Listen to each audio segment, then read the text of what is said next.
스포츠 역전주 시간입니다. 계속해서는 특징적인 종목들, 오늘의 특징주 확인하면서 그의 전략을 좀 세워보려고 하고요. 이들 종목으로 막판 스퍼트를 낼 수 있을지 함께 알아보시죠. 두 분 모셨는데요. 벤자민 투자연구소의 신일섭 소장, 나도투자연구소의 이재규 본부장입니다. 어서 오십시오. 안녕하세요. 네, 반갑습니다. 현 구간에서도 시장은 빨간불을 잘 켜주고 있습니다. 코스피는 0.9%, 코스닥은 0.6%의 오름권역 나타내는데요. 자, 그렇다면 이 구간에서 어떤 종목들이 튀고 있는지 그들에 대한 전략 볼 텐데 5개로 압축을 했습니다. 먼저 확인하고 돌아오시죠. 첫 번째 종목은요. 네이버와 카카오 두 종목에 대한 이야기를 좀 해볼게요. 먼저 네이버가 호실적을 발표했죠. 3분기 매출과 영업이익 모두 역대 최대였습니다. 4분기 기대감 속에 연매출 10조 원 클럽 가능성도 점쳐지고 있는데요. 이에 힘입어서 주가는 6거래일 연속 상승, 여기에 오늘장 고점 부근에서 현재도 거래를 이어가지고 있습니다. 반면 카카오는 좀 리스크들이 있어요. 대내외 악재로 실적 전망이 좀 어두운 상황이긴 한데요. 그럼에도 일단 현 구간 동반 강세를 보이고 있거든요. 과연 두 기업에 대한 전망 어떨까요? 잠시 후 알아볼게요.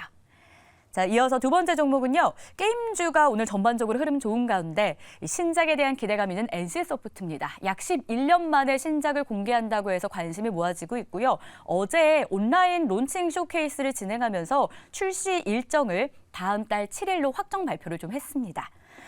TL이라는 게임이고요. NC소프트가 블레이드 앤 소울 이후 11년 만에 내놓는 MMORPG 게임이라고 하는데 과연 기대를 충족할 결과물은 볼 수 있을지, 이에 따라 주가 반응도 기대할 수 있을지 확인해 볼게요.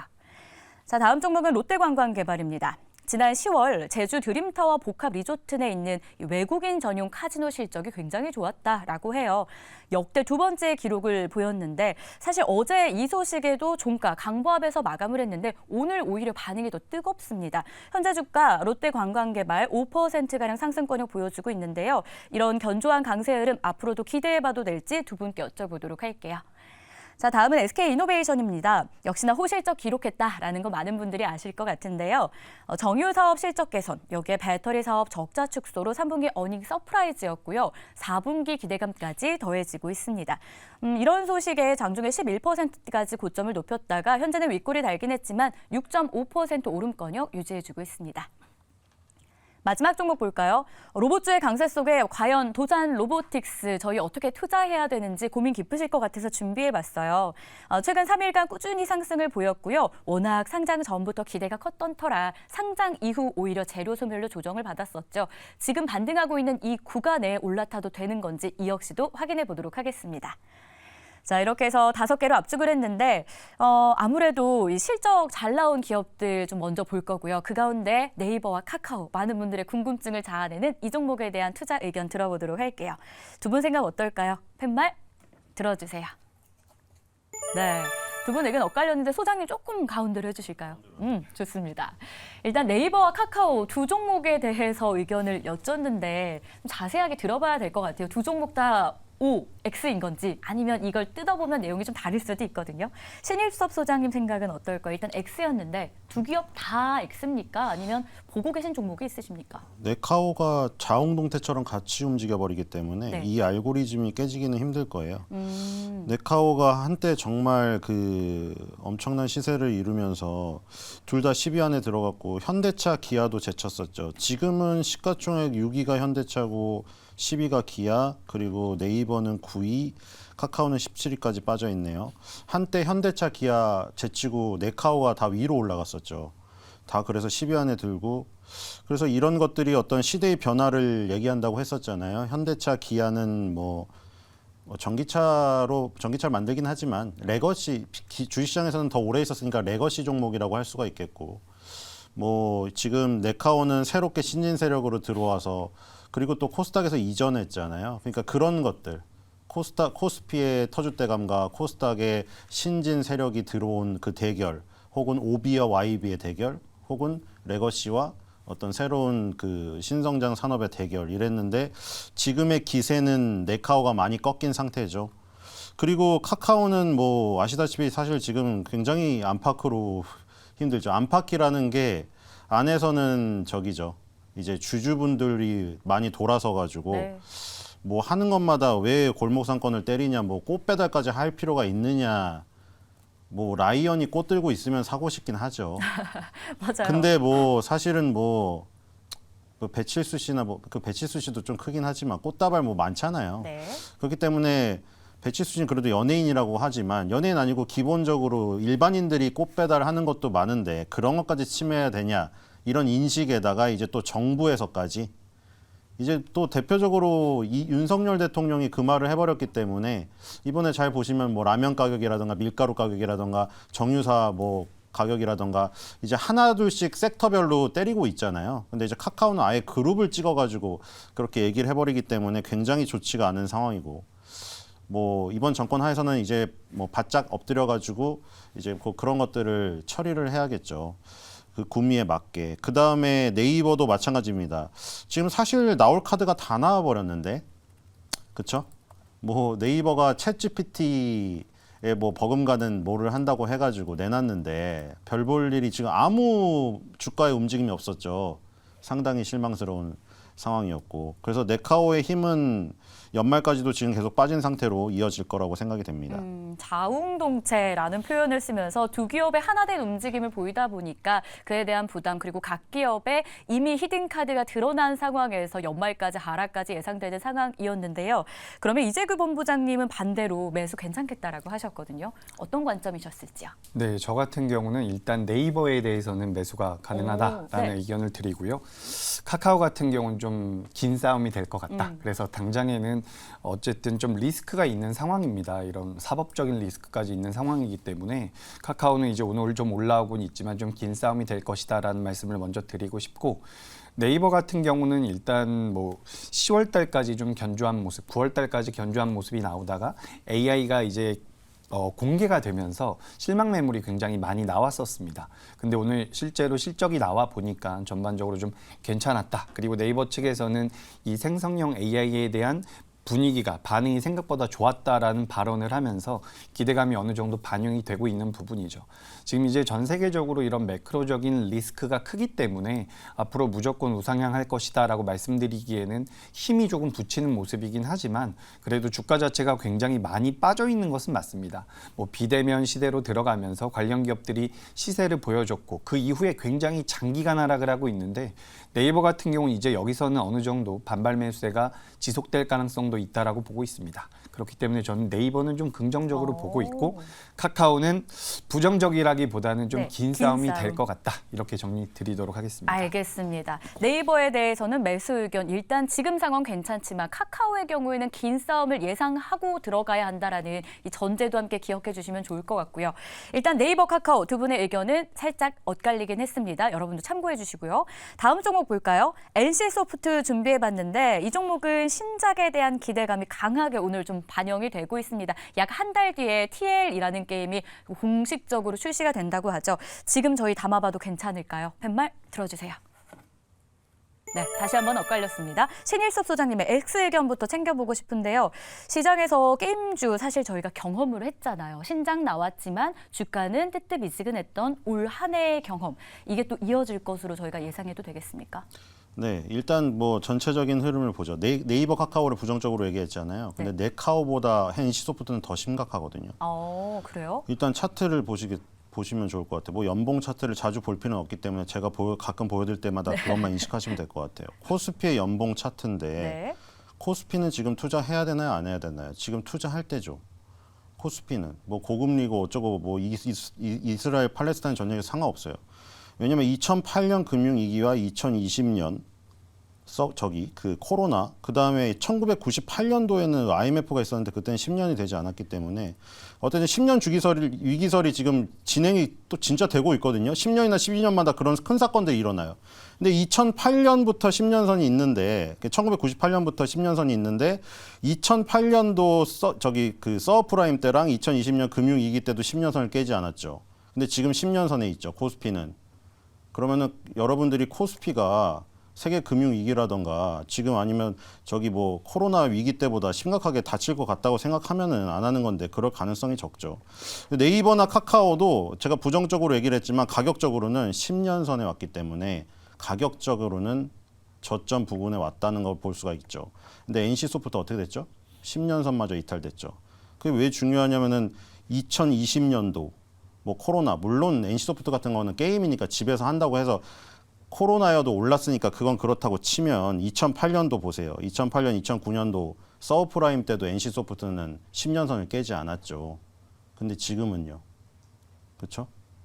세계 금융위기보다 더 안 좋은 거죠. 이건 그럼 뭐죠? 세계 금융위기 같은 외부 변수가 아니라 NC소프트의 자체 비즈니스 모델에 문제가 왔다는 거죠. 이거는. 네. 그런 부분이 큰 거죠. 그러니까 예를 들어 지금 콘솔 게임 그거 기대하고 있잖아요. 스론 앤 리버티. 근데 그거 더 리니지로 개발했던 거 다들 아시잖아요. 네. 더 리니지로 개발하다가 왜 스론 앤 리버티로 바꿨을까요? 리니지에 대한 인식이 안 좋아지니까. 스론 앤 리버티로 살짝 바꿨지만 다 더 리니지인 거 알고 있죠. 리니지의 끝판왕으로 내놓으려고 멋있게 준비하고 있었는데 여론이 악화돼 버렸잖아요. 그리고 지금 네오이즈가 피해 거짓으로 호평을 받았거든요. 물론 벽에 부딪혔죠. 소울라이크 장르 뭐 오래 얘기할 시간은 없지만 남자분들 좋아하는 사람이 있어요. 극난이도에다가 막 좀비 괴물 달려들고 막 칼로 찔러도 되살아나고 그거 있죠. 근데 그 소울라이크 장르 프롬 소프트에서 만든 블러드본이나 뭐 세키로 이런 것 때문에 벽이 있어요. 그런데도 어쨌든 호평은 받았단 말이에요. 근데 호평을 받은 네오이즈조차도 반등을 못 했는데 네. 호평조차 기대가 안 되는 스론 앤 리버티가 나와서 얼마나 가겠냐 이거죠. 결론은 그겁니다. 호평이 나왔어도 주가가 반응하지 못하는 현재 게임주의 상황. 이 안에서 NC소프트도 좀 보수적으로 가야 된다라는 의견이었고요. 반대로 이재규 본부장님은 어떤 투자 포인트를 갖고 지금 매수 괜찮겠다라고 하셨는지요? 네, 저는 일단 주가적인 측면에서 기술적으로 봤을 때 낙폭이 너무 과하죠. 그래서 방금 전에 말씀하셨던 것처럼 10년선에서 연봉 기준으로 하락을 하고 굉장히 좀 위태한 자리이긴 한데 그래도 이번 10월 달에 우리나라 증시가 밀린 것에 대한 영향이 조금은 반영이 되지 않았을까라고 생각을 하고 있습니다. 그러니까 10월 달에 우리나라 글로벌 증시에서 우리나라가 낙폭이 굉장히 컸었죠. 그렇게 이제 수급적으로 우리나라 시장이 좀 불안정하게 움직이면서 NC소프트를 비롯한 다른 기업들 같은 경우도 뭐 2% 하락할 거 5%, 10%씩 하락했다라고 저는 판단하고 있는 부분이 있습니다. 그래서 오늘 이제 8% 정도의 반등이 나오고 있는데 그래도 우리나라 시장에서 이 NC소프트가 상징하는 부분이 있기 때문에 어느 정도의 반등세는 이어질 가능성이 높다라고 보고 있고 시장에서 이제 계속해서 리니지 쪽에 대한 관심도가 몰리다 보니까 NC소프트 쪽에서도 이제 다른 게임들을 계속해서 개발하고 있는 것으로 알고 있습니다. 그래서 뭐 순위권에 들어가고 있는 게임들도 조금씩 나오고 있고 말씀하셨던 것처럼 NC소프트 같은 경우는 회사 자체의 그런 시스템 구조적인 문제가 좀 있었을 가능성이 높아요. 이렇게 좀 자기 혼자서 빠지는 모습들도 많이 나왔었기 때문에 근데 그 부분에 대해서 NC소프트에서도 계속해서 개선해 나가는 그런 과정에 놓여 있다라고 보고 있습니다. 그래서 주가적인 측면에서는 그래도 27만 원대, 28만 원대까지는 기술적인 반등이 좀 더 이어질 수 있다라고 보고 있으니까 이 부분을 참고하시면 될 것 같습니다. 낙폭 과대 구간이다라는 포인트, 여기에 기술적으로 반등 기대되는데 27에서 28만 원이라는 선도 기억해 주시길 바라겠습니다. 자, 이어서는 세 번째 종목으로 바로 좀 넘어가 볼게요. 롯데관광개발입니다. 카지노 쪽에서 10월에 실적이 괜찮았나 봐요. 앞으로도 기대감은 이어질 것으로 시장은 보고 있거든요. 투자 괜찮을까요? 두 분 팻말 들어주세요. 네, 이번에는 X로 일치가 됐습니다. 롯데관광개발 이야기하고 있는데 어제도 이 소식이 있었지만 주가가 크게 화답하진 못했거든요. 오늘 좀 이렇게 움직이는 이유 뭐라고 보세요? 그냥 단기적인 반등이죠. 네. 지금 호텔신라가 며칠 전에 급락을 하면서 지금 호텔신라도 마찬가지거든요. 아까 그 NC소프트랑 똑같아요. 2008년 세계 금융위기 때도 10년선을 안 깼는데 호텔신라가 이번 연도 10년선을 깨고 이탈했어요. 무려 몇 년 만에 10년선이 생긴 지가 2000년대인데 25년 만에 깼어요. 이렇게 장기적인 호텔신라가 작은 종목이 아니잖아요. 시가총액이 저 정도 되는 종목에서 23년, 25년 만에 기술적인 뭔가 다른 변화가 나타났다는 것은 심각하게 고려를 해봐야죠. 세계 금융위기라는 위기도 아닌데 얘도 비즈니스 모델에 문제가 생긴 거죠. 이렇게 되면. 그리고 호텔신라뿐만이 아니고 파라다이스, GKL 다 마찬가지입니다. 롯데관광개발까지. 지금 이런 것들이 뭐 중국 소비주로 묶을 수가 있겠는데 지금 이런 카지노 관련주들도 다 좋지가 않죠. 네.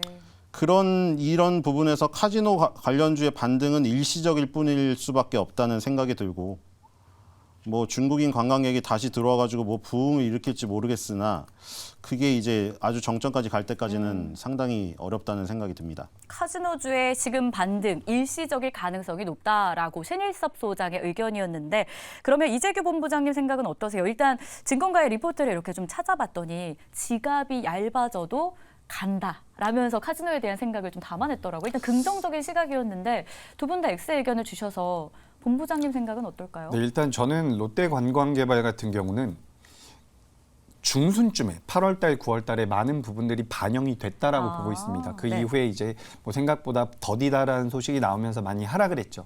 근데 막상 열어보니까 실적이 잘 나온 부분은 있지만 이 기업 같은 경우는 어쨌든 이제 정상 수준으로 돌아가는 것이지 업황이 화랑이 된다든지 실적이 굉장히 드라마틱하게 개선되고 있는 입장으로 가는 것은 아니라고 보고 있습니다.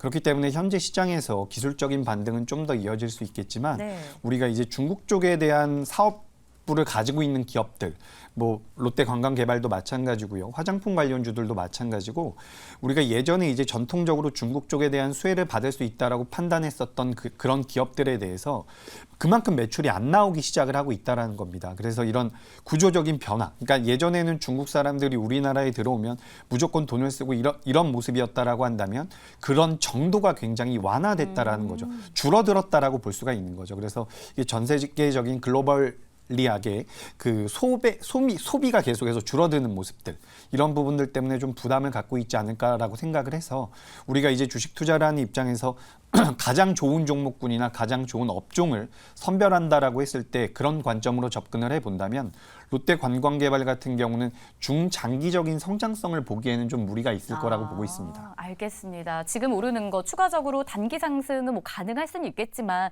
사업의 어떤 여력을 면밀하게 살펴본다면 중장기의 불안감이 분명히 잔존하고 있다는 점 확인해 볼 필요 있을 것 같고요.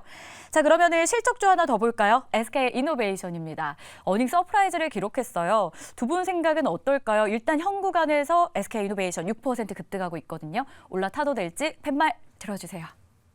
네, 한 번 더 엇갈렸는데 오늘 신입석 소장님이 X의 의견을 좀 계속 주고 계세요. SK이노베이션 3분기 괜찮았고 4분기 기대감도 있으면 사실 탑승하고 싶은 분들 분명히 있거든요. 이것도 최악의 경우랑 비교해 보는 겁니다. 네. 코로나19 때도 10년선을 안 깼어요. SK이노베이션도. 네. 근데 지금 깨져. 코로나 때보다 심각하다는 얘기죠. 상황이. 그리고 지금 뭐 전기 자동차 결국 그 정유주지만 자 여기선 수익 내기가 어려워요. 총선 지금 6개월 앞으로 다가왔죠. 그리고 물가를 잡아야 되니까 제일 먼저 하는 게 뭐예요?